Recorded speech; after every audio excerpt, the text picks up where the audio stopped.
सुप्रभात बच्चों, मैं आपकी अध्यापिका Shashi Malik scholar pride world school Kamalpur से। मैंने आपको रसखान की 2 सवैये पढ़ा चुकी हूँ। अब मैं आपको तीसरा सवैया पढ़ाऊँगी।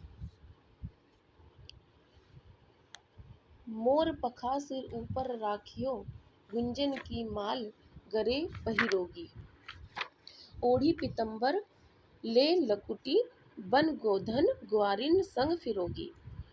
यानी कि अब गोपियाँ आपस में बात, कवि कह रहे हैं कि जो गोपी है, एक गोपी दूसरी गोपी से कह रही है कि मैं तेरे कहने पर अपने सिर पर मोर पंख धरूंगी, अर्थात मैं कृष्ण की तरह ही मोर मुकुट बनाऊंगी, गुंज की माला पहन लूंगी। और गुंज की माला जिस प्रकार से कृष्ण जी गुंज की माला पहनते हैं, इसी प्रकार से फूलों की माला मैं भी पहन लूंगी। ओढ़ी पीताम्बर ले लकुटी, बन गोधन ग्वारिन संग फिरोगी। अब वो कहते हैं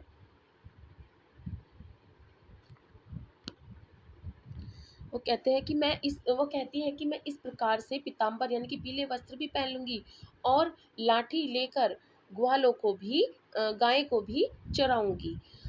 भाव तो वो ही मेरो रसखानी। अब जो कवि है वो कह रहे हैं कि जो एक गोपी है वो दूसरी गोपी से कह रही है कि मैं तेरे कहने से ये सारे के सारे स्वांग कर लूंगी, ये सारा का सारा जो रूप है कृष्ण का वो मैं धर लूंगी।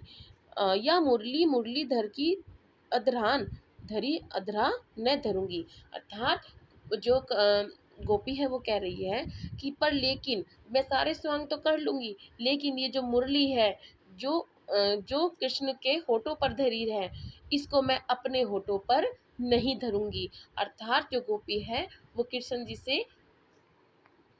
कृष्ण की मुरली से ईर्ष्या करती है, अर्थात वे उससे जलती है, क्योंकि इस मुरली के कारण ही कृष्ण जी गोपी से दूर हो गए हैं। इसलिए वो कह रही है कि मैं इस मुरली को अपने अधरों यानी कि होठों पर नहीं धरूंगी।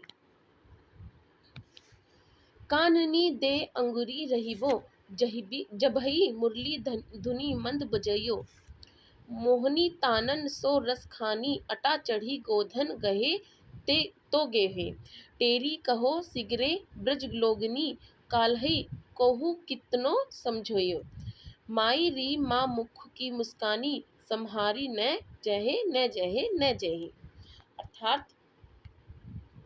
अर्थात जब कृष्ण मंद मीठी धुन में बांसुरी बजाएंगे तो मैं कानों में उंगली कैसे दे लूंगी। जब मैं अपनी मोहनी तान से गोधन के गीत गाएंगे तो घर की अटारी पर कैसे ना जाऊं।